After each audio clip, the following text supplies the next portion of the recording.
नमस्कार दोस्तों, स्वागत है आपका हमारी यूट्यूब चैनल में। दोस्तों आज हम दूसरा दिन है निमी फिटर थ्योरी के जो मल्टीपल चॉइस क्वेश्चन हैं उनको आज हम हल करेंगे।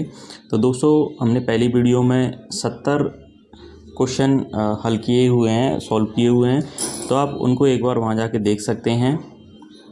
दोस्तों शुरू करते हैं हम 71 से। तो 71 वाला जो क्वेश्चन है ये कह रहा है दोस्तों यहाँ पे उस कैलिपर का नाम बताएं जिसकी एक टांग एडजस्टेबल डिवाइड पॉइंट और दूसरी टांग मुड़ी हुई होती है। मतलब एक टांग स्ट्रेट होती है, दूसरा मुड़ा हुआ होता है। तो दोस्तों वो ऐसा कैलिपर जेनी कैलिपर या ऑड लेग कैलिपर भी इसको हम बोलते हैं। अब दोस्तों नेक्स्ट क्वेश्चन है 72।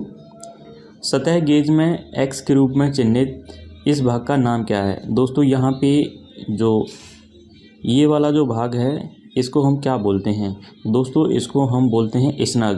तो यहाँ पे पहला ही वाला जो दूसरा वाला जो ऑप्शन है दोस्तों ये एकदम करेक्ट है, स्नग। इसके बाद दोस्तों यहाँ पे कॉम्बिनेशन सेट में एक्स के रूप में चिन्हित भाग का नाम बताइए। तो कॉम्बिनेशन सेट में जो एक्स के रूप में यहाँ पे आप देखोगे ये जो पूरा ये हिस्सा है यहाँ से लेके यहाँ तक, इसको क्या बोलते हैं। दोस्तों यहाँ पे हम ऑप्शन देख लेते हैं। सबसे पहला है बेवल हेड, तो ये है ही नहीं। दूसरा है स्क्वायर हेड, ये भी नहीं है, नहीं सॉरी, दूसरा सेंटर हेड है, तीसरा स्क्वायर हेड है और चौथा प्रोटेक्टर हेड है। तो दोस्तों ये प्रोटेक्टर हेड है, इसको चंदा शीर्ष भी बोलते हैं हिंदी में। तो यही इसका करेक्ट आंसर है।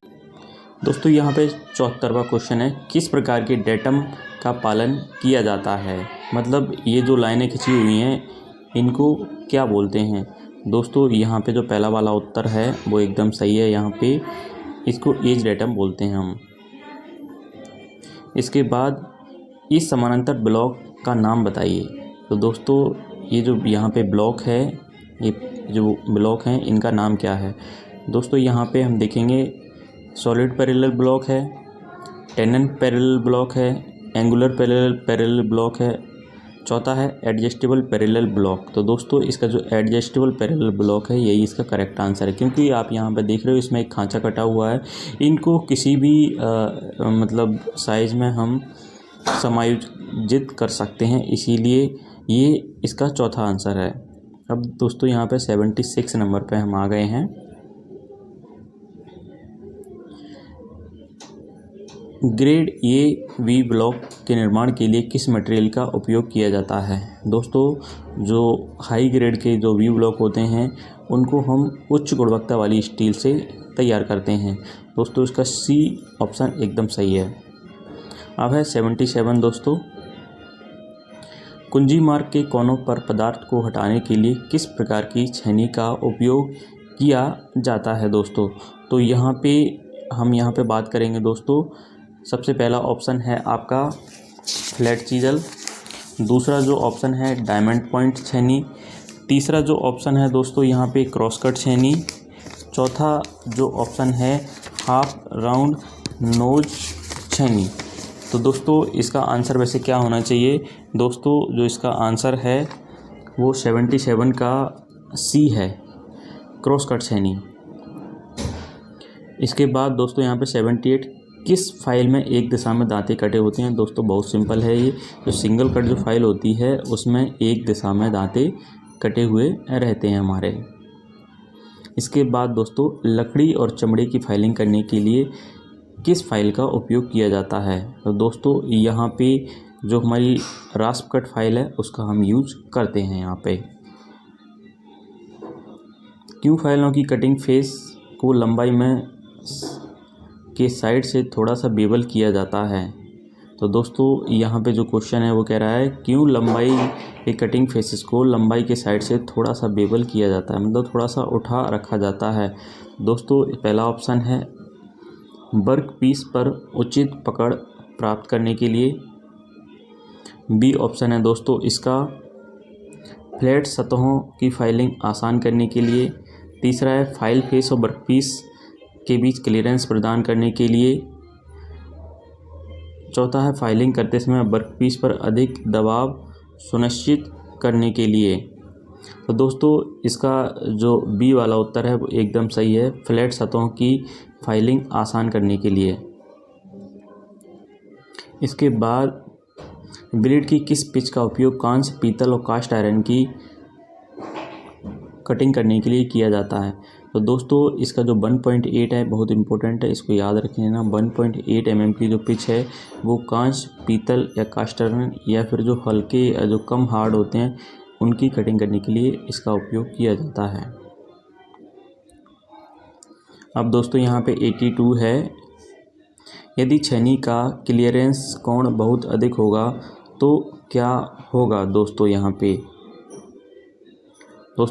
सबसे पहला ऑप्शन है कि छेनी स्लिप करेगी, दूसरा है यहाँ पे सतह पर गड्ढा कर देगी, तीसरा है कटिंग एज टूट जाएगी, चौथा है सतह से भारी धातु को निकालना। दोस्तों इसका जो बी वाला उत्तर है वो एकदम सही है, डिगिंग ऑन द सरफेस, सतह पर गड्ढा कर देगी। 83 किस प्रकार की हथौड़ा का उपयोग रिवेटिंग के उद्देश्य के लिए किया जाता है। दोस्तों तो हमेशा बॉल पिन हैमर का उपयोग किया जाता है दोस्तों। इसके बाद 84 है दोस्तों, ड्रिलिंग ऑपरेशन में काटने की गति कटिंग स्पीड क्या होती है। तो दोस्तों जो कटिंग स्पीड है हमेशा याद रखना मीटर पर मिनट में होती है। ये ड्रिलिंग में एक्स के रूप में चिन्हित भाग का नाम बताइए। दोस्तों यहाँ पे जो एक्स के रूप में जो चिन्हित भाग है इसको हम लिप कहते हैं, यही इसका करेक्ट आंसर है। इसके बाद ड्रिलिंग में एक्स के रूप में चिन्हित भाग का नाम बताइए। तो दोस्तों यहाँ पे आप चिन्हित में देखोगे ये वाला भाग को क्या कहते हैं। तो दोस्तों इसको सिंपली ड्रिल चक कहते हैं हम। इसके बाद थ्रेड का माइनर व्यास क्या होता है। दोस्तों मेरा बेटा भी साथ में है, वो भी वीडियो बनाने में मेरी हेल्प करता है और आप भी तैयारी करिए, हम जब दोनों लोग मिलकर इतनी मेहनत कर रहे हैं तो। अब दोस्तों 87 वाला क्वेश्चन है आपका, थ्रेड का माइनर व्यास क्या है, मतलब थ्रेड का माइनर व्यास का फॉर्मूला क्या है। दोस्तों यहाँ पे सिंपली ये हमसे बोलना चाह रहा है। तो दोस्तों इसका जो डी ऑप्शन है वो एकदम सही है, माइनर डाया बराबर मेजर डाया -2 इंटू डेप्थ, ये इसका करेक्ट आंसर है दोस्तों। इसके बाद एक्स के रूप में चिन्हित भाग का नाम बताइए। तो दोस्तों यहाँ पे एक्स के रूप में चिन्हित सबसे पहला जो ऑप्शन हम देख लेते हैं, यहाँ पे एक्स के रूप में ये है।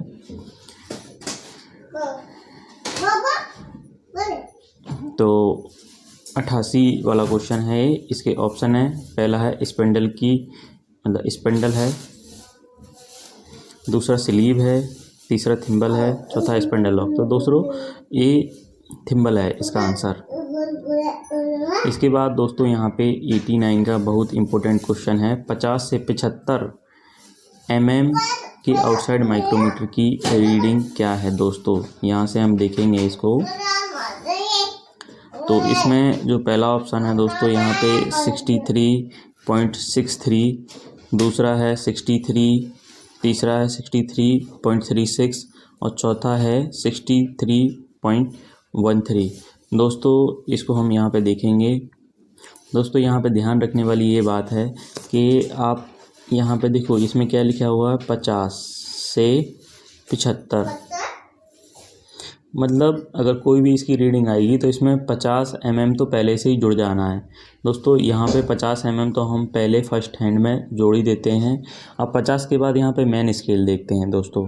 तो मेन स्केल में कितना है दोस्तों, यहाँ पे 10 तो ये है, 10 के बाद 11, 12, 13, ठीक है, और 13.50 मतलब एक जो 0.5 mm की है वो भी यहाँ पे लाइन दिख रही है हमें सबसे छोटी। आप यहाँ पे अगर देखोगे, यहाँ पे सॉरी यहाँ पे नहीं, ये वाली। तो दोस्तों यहाँ पे देखो 13 ये हो गए और 13.50 हो गए, 50 में ये जुड़ जाएंगे तो कितना हो जाएगा, ये 63 हो जाएगा। तो दोस्तों जो 63 है वो हमारा मेन स्केल का मान आ गया।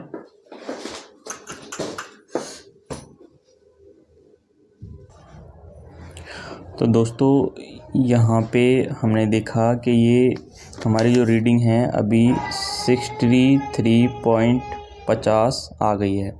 इसके बाद हम जो थिम्बल डिवीज़न है, थिम्बल डिवीज़न आप यहाँ पे देखोगे तो ये जो एरो आ रहा है, ये एरो 10 के बाद 11, 12, 13 तो 13 पे आ रहा है।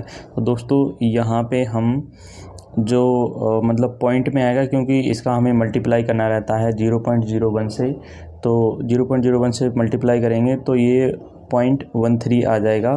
तो यहाँ पे 63.50 में हम 1.13 जोड़ेंगे तो दोस्तों ये आपका टोटल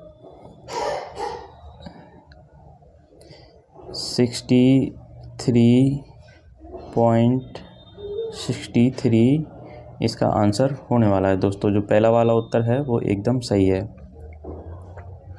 इसके बाद दोस्तों यहाँ पे x के रूप में चिन्हित भाग का नाम क्या है, तो यहाँ पे हम ऑप्शन देख लेते हैं दोस्तों।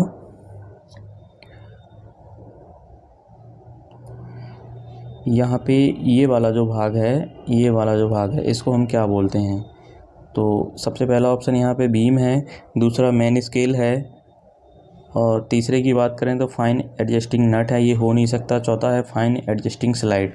दोस्तों इसका जो चौथा वाला उत्तर है एकदम सही है। दोस्तों इस बाइस का नाम क्या है, दोस्तों यहाँ पे ये जो आप देख रहे हो एक लीवर लगा हुआ है। ये लीवर का काम क्या होता है कि क्विक रिलीज़ लीवर रहता है। अगर इसको खोल देंगे तो तुरंत बाइस खुलेगी, मतलब तुरंत अगर ये वर्क पीस को पकड़े होगी तो तुरंत रिलीज़ कर देगी वर्क पीस को। तो इसका जो नाम है वो क्विक रिलीजिंग वाइस है। दोस्तों यहाँ पे जो चौथा ऑप्शन है एकदम सही है इसका। अब दोस्तों 92 वाला क्वेश्चन है, x के रूप में चिन्हित, जो यहाँ पे ये जो x है इसके रूप में चिन्हित भाग का नाम बताइए। दोस्तों तो इसका जो चिन्हित भाग है इसमें कोई दांतें नहीं है, तो इसको हम सेफ एज फाइल बोलते हैं। दोस्तों जो हैंड फाइल होती है उसको सेफ एज फाइल भी बोलते हैं हम। इसके बाद यहाँ पे इस ऑपरेशन का नाम क्या है, तो यहाँ पे हम क्या चेक कर रहे हैं दोस्तों। यहाँ पे जो ये ऑप्शन है, ये यहाँ पे जो ऑपरेशन हो रहा है इसको हम क्या बोलेंगे, तो यहाँ पे हम ऑप्शन को देख लेते हैं दोस्तों। पहला ऑप्शन है 90 डिग्री का अंकन, दूसरा है समतलता की जांच, तीसरा है स्क्वायरनेस की जांच, चौथा है सही कोण पर कारखंड को सेट करना। दोस्तों इसका जो दूसरा वाला उत्तर है चेकिंग फ्लैटनेस, समतलता की जांच करना, यही इसका करेक्ट उत्तर है। इसके बाद दोस्तों यहाँ पे 94 है, कौन सी मार्किंग मीडिया को रफ फोर्जिंग और कास्टिंग पर लगाया जाता है। तो दोस्तों पहला ही वाला उत्तर एकदम सही है, वाइट वाश या जो चूना उसी को हम लगाते हैं दोस्तों। पुनः तेज़ किया हुआ डिवाइडर बिंदु को फिनिश करने के लिए किसका उपयोग किया जाता है, तो दोस्तों इसको तेज़ करने के लिए, फिनिश करने के लिए ऑयल स्टोन का उपयोग हम करते हैं। इसके बाद दोस्तों बेवल प्रोटेक्टर का उपयोग क्या है। दोस्तों बेवल प्रोटेक्टर का जो उपयोग है कोण को मापने के लिए किया जाता है। दोस्तों इसका जो उत्तर है वो सी वाला एकदम सही है। इसके बाद दोस्तों यहाँ पे दिखाई गई फाइल का नाम दें। दोस्तों इस फाइल का नाम क्या है, तो दोस्तों इस फाइल का नाम जो है टिंकर फाइल है। इसके बाद खोखली बेलनाकार जॉब को पकड़ने के लिए किस बाइस का उपयोग किया जाता है। बहुत सिंपल है दोस्तों, जो पाइप वगैरह होते हैं उनको पकड़ने के लिए हमेशा पाइप बाइस का ही उपयोग किया जाता है, क्योंकि इसमें वी शेप के जबड़े होते हैं उनको, और जो पाइप जो रहते हैं उनको आसानी से पकड़ा जाता है दोस्तों। फिर दोबारा से रिपीट हुआ है दोस्तों, ये कंड्यूट और अन्य पतली ट्यूब को काटने के लिए हेक्सा ब्लेड के किस पेच का उपयोग किया जाता है। दोस्तों यहाँ पे हम 0.8 mm इसका करेक्ट आंसर है। इसके बाद दोस्तों 100वां क्वेश्चन है, विभिन्न प्रोफाइल को काटने के लिए किस धातु काटने वाली मिल का उपयोग किया जाता है। तो दोस्तों यहाँ पे उत्तर आपका है काउंटर बैंड सा, ये इसका करेक्ट आंसर है। फाइल वाली सरफेस पर खरोंच चिप्स के उत्पादन के कारण है, मतलब जो जिस सरफेस को हमें फाइल करनी है उस पर खरोंच किस कारण से उत्पन्न होती है। तो दोस्तों ये पिनिंग ऑफ फाइल जो होती है वो इसका करेक्ट आंसर है, पिनिंग। इसके बाद 102 क्वेश्चन है, इस छेनी का नाम क्या है। दोस्तों बहुत सिंपल है, इस छेनी का जो नाम है वो वेब चीजल है, और हमेशा जो ड्रिल किए हुए जॉब को बीच में से काटने के लिए इसका यूज़ किया जाता है दोस्तों। अब है 103वां क्वेश्चन, क्यों हथौड़े के चेहरे पर थोड़ी सी उत्तलता दी जाती है, मतलब जो हथौड़े का फेस होता है उस पर कन्वेक्सिटी क्यों दी जाती है। पहला ऑप्शन है प्रभावी चोट के लिए, दूसरा है किनारों की खुदाई से बचने के लिए। तीसरा है यहाँ पे चोट मारते समय एक समान लोड की अनुमति देने के लिए। चौथा ऑप्शन है काम की सतह को नुकसान होने से रोकने के लिए। दोस्तों इसका जो बी वाला ऑप्शन है एकदम सही है, किनारे की खुदाई से बचने के लिए। इसके बाद इस हथौड़े का नाम बताइए। दोस्तों यहाँ पे आप देख सकते हो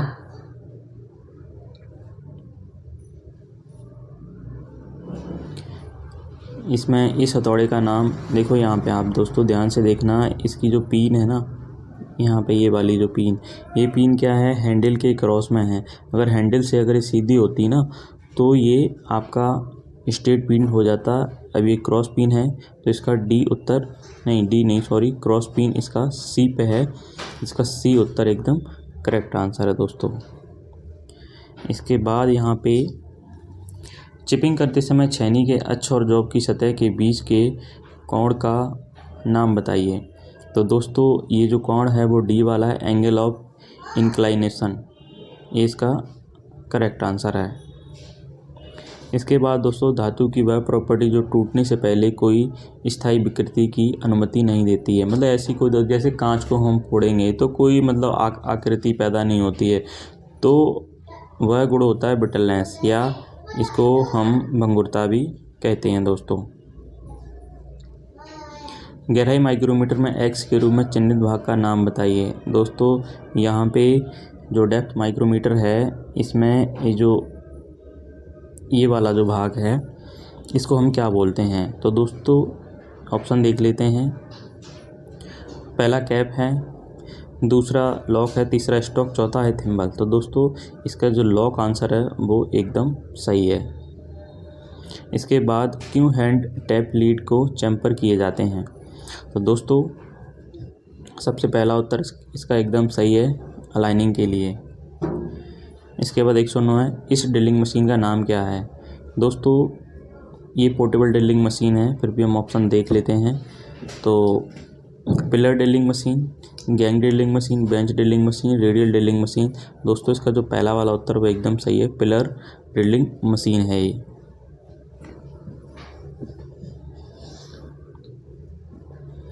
इसके बाद यहाँ पे दोस्तों इस माइक्रोमीटर की बिट्स रीडिंग क्या है। तो ये भी बहुत सिंपल है दोस्तों, आप यहाँ पे ध्यान दोगे, आप देखो ये मेन स्केल के कितने भाग निकले हैं और जो थिम्बल है उसके कितने भाग निकले हुए हैं, इन सब का मेजरमेंट करके इसका आंसर निकालेंगे दोस्तों हम। तो दोस्तों यहाँ पे हम देख लेते हैं, देखो ये जो है यहाँ पे हम देखें तो ये वाली जो 30 की जो लाइन जा रही है, ये वाली 30 की लाइन है, पर एक देखो 5 की और निकली हुई है, तो मतलब 35 तो इसका हो ही गया दोस्तों। अब यहाँ पे 35 के अलावा हमें जो थिम्बल की कितनी है, ये वाली लाइन से कितनी मैच कर रही हैं, तो 7, 8, 9, तो इसकी 9 लाइन यहाँ पे मैच कर रही हैं दोस्तों, 9 लाइन इसकी मैच कर रही हैं और 0.35 आपका ये हो जाएगा और 9 ये हो जाएगा।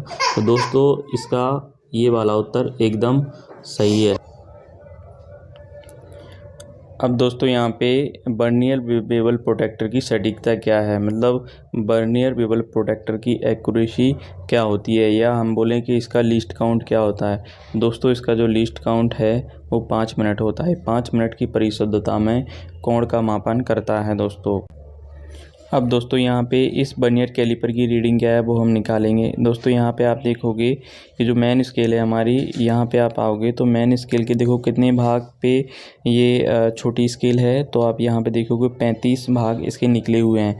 तो दोस्तों यहाँ पे सीधा सीधा हम देखें तो 35, तो इसकी आगे की जो रीडिंग है वो आई जाएगी। यहाँ पे 35 तो हम लिख ही देते हैं, ठीक है। अब यहाँ पे ये जो दूसरी वाली छोटी वाली जो स्केल है और मेन स्केल है, इसकी कौन सी लाइन मिल रही है, 25वीं लाइन मिल रही है। अब दोस्तों छोटी वाली की जो भी लाइन मिलेगी ना, उसमें हम हमेशा क्या करते हैं, इसका जो लीस्ट काउंट होता है बर्नियर कैलिपर का 0.02, इसका जो लीस्ट काउंट होता है 0.02 से मल्टीप्लाई करेंगे। तो 25 का इसके साथ अगर हम मल्टीप्लाई करेंगे तो 0.50 आएगा। तो 0.50 वही हमको यहाँ पे लास्ट में लिखना है, और यही इसका करेक्ट उत्तर है दोस्तों। ये जो डी ऑप्शन है एकदम करेक्ट है। इसके बाद दोस्तों, क्यों सतह प्लेटों तनाव मुक्त अच्छी कास्ट आयरन से बने होते हैं? दोस्तों, जो कास्ट आयरन होता है वो तनाव मुक्त अच्छी कास्ट आयरन से बने होते हैं। दोस्तों, यहाँ पे ऑप्शन देख लेते हैं। पहला ऑप्शन है यहाँ पे क्षरण को रोकने के लिए, दूसरा है टूटने से रोकने के लिए, तीसरा है यहाँ पर विकृति को रोकने के लिए, चौथा है थर्मल विस्तार को रोकने के लिए। दोस्तों, सी वाला उत्तर एकदम सही है इसका, विकृति को रोकने के लिए। इसके बाद 114 है दोस्तों, समायुज समानांतर ब्लॉक का मुख्य लाभ क्या है? दोस्तों, इसका जो मुख्य लाभ है, टू सेट डिफरेंट हाइट, विभिन्न ऊंचाई पर निर्धारित करने के लिए उनको एडजस्ट किया जा सकता है क्योंकि ये एडजस्टेबल होते हैं। 115 का दोस्तों, यूनिवर्सल सरफेस गेज के किस भाग का उपयोग आवश्यक सही पोजीशन पर स्क्राइबर को सेट करने के लिए किया जाता है? तो दोस्तों, यहाँ पे आपका फाइन एडजस्टमेंट स्क्रू इसका करेक्ट आंसर है। इसके बाद 1 मीटर को मिलीमीटर बदलो। तो दोस्तों, ये बहुत सिंपल है। 1 मीटर में 1000 mm होते हैं और 100 सेंटीमीटर रहते हैं। दोस्तों, यहाँ इस बी ब्लॉक का नाम क्या है? दोस्तों, यहाँ पे आप ध्यान दो कि इसमें देखो, एक तो ये ग्रुप कटा हुआ है, इसको लेबल बोलते हैं। ये आपका ग्रुप रहता है, मतलब सिंगल ग्रुप है इसमें और सिंगल लेबल है। तो यहाँ पे हम ऑप्शन देख लेते हैं दोस्तों।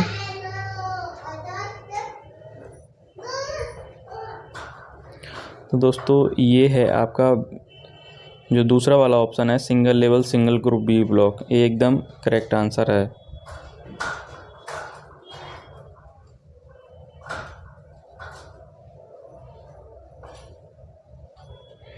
इसके बाद दोस्तों, यहाँ पे कॉम्बिनेशन सेट के एक्स के रूप में चिन्हित भाग का नाम बताइए। दोस्तों, यहाँ पे हम आ जाएंगे। तो ये जो स्पिरिट लेवल है, यहाँ पे ये जो है स्पिरिट लेवल होती है, तो इसका ही पूछ रहे हैं ये क्या है। दोस्तों, यहाँ पे स्पिरिट लेवल है, डी आंसर इसका करेक्ट आंसर है। इसके बाद दोस्तों, राउंड बार के केंद्र को खोजने के लिए किस कैलिपर का उपयोग किया जाता है? दोस्तों, ये बहुत इंपॉर्टेंट है, इसीलिए कई बार ये रिपीट हो गया है क्वेश्चन। तो जेनी कैलिपर इसका आंसर है। छेनी में ए से चिन्हित कोण का नाम क्या है? दोस्तों, यहाँ पे जो ए है इससे चिन्हित कोण का नाम क्या है? तो दोस्तों, यहाँ पे हम ऑप्शन देख लेते हैं एक बार इसके। तो दोस्तों, इसका जो सबसे लास्ट वाला ऑप्शन है क्लियरेंस एंगल, यही इसका करेक्ट आंसर है। इसके बाद घुमावदार ग्रुप्स को काटने के लिए किस छेनी का उपयोग किया जाता है? दोस्तों, यहाँ पे जो हाफ राउंड चीजल है इसका यूज किया जाता है, या तेलीय ग्रुप्स काटने के लिए भी इसका यूज किया जाता है। मार्किंग के उद्देश्य से किए जाने वाले हथौड़े का वजन जो है दोस्तों 250 ग्राम होता है। ये पहले ही मैं बता चुका हूँ आपको। विकर्ण फाइलिंग की अनुचित तरीके का प्रभाव क्या है? दोस्तों, इसका जो पहला उत्तर एकदम सही है। असमान फिनिश सतह हो जाती है, मतलब अनइवन सरफेस फिनिश भी इससे अच्छी तरह से हो जाती है। इसके बाद दोस्तों, यहाँ पे बेल्टेड जॉइंट और कास्टिंग से अतिरिक्त धातु को हटाने के लिए किस छेनी का उपयोग किया जाता है? तो दोस्तों, यहाँ पे फ्लैट सीएल का उपयोग किया जाता है। इस फाइल का नाम बताइए दोस्तों। यहाँ पे जो ये फाइल हैं इनका नाम क्या है? दोस्तों, इनका नाम जो है रोटरी फाइल है दोस्तों। ये मशीन पे यूज़ की जाती हैं हमेशा। अब नेक्स्ट क्वेश्चन है दोस्तों, यहाँ पे फाइल के फेस पर चौक क्यों लगाया जाता है? यानी कि जो चौक होता है उसको फाइल के फेस पर लगा देते हैं, उससे क्या लाभ होता है? दोस्तों, पहला ऑप्शन यहाँ पे अत्यधिक दबाव को कम करने के लिए, दूसरा है चिप हटाने की दर को बढ़ाने के लिए, तीसरा है पेनिट्रेशन और पिनिंग को कम करने के लिए, चौथा है दोस्तों यहाँ पे पेनिट्रेशन और पिनिंग को बढ़ाने के लिए। दोस्तों, इसका जो तीसरा वाला ऑप्शन है एकदम करेक्ट है, पेनिट्रेशन और पिनिंग को कम करने के लिए। 127 पे फाइन पिच हेक्सा ब्लेड का उपयोग क्या है? दोस्तों, यहाँ पे पहला ऑप्शन है मुलायम धातु को काटने के लिए, हाई स्पीड स्टील को काटने के लिए, हाई कार्बन स्टील को काटने के लिए, और चौथा ऑप्शन है कंड्यूट और अन्य पतली ट्यूबों को काटने के लिए। दोस्तों, इसका यही करेक्ट आंसर है। इसके बाद दोस्तों, यहाँ पे हम बात करें 128वां क्वेश्चन, तो 128वां क्वेश्चन जो है M10 इंटू 1.25 के लिए टैप ड्रिल साइज की गणना करें। तो दोस्तों इसका जो पहला वाला उत्तर है एकदम करेक्ट है, 8.8 mm। यहाँ पे हम बात करें दोस्तों, एक ड्रिल में फ्लूइड्स के बीच के भाग का नाम क्या होता है? 129। दोस्तों यहाँ पे जो बेब है इसका करेक्ट आंसर है। इसके बाद इस वर्नियर बेवल प्रोटेक्टर की रीडिंग क्या है?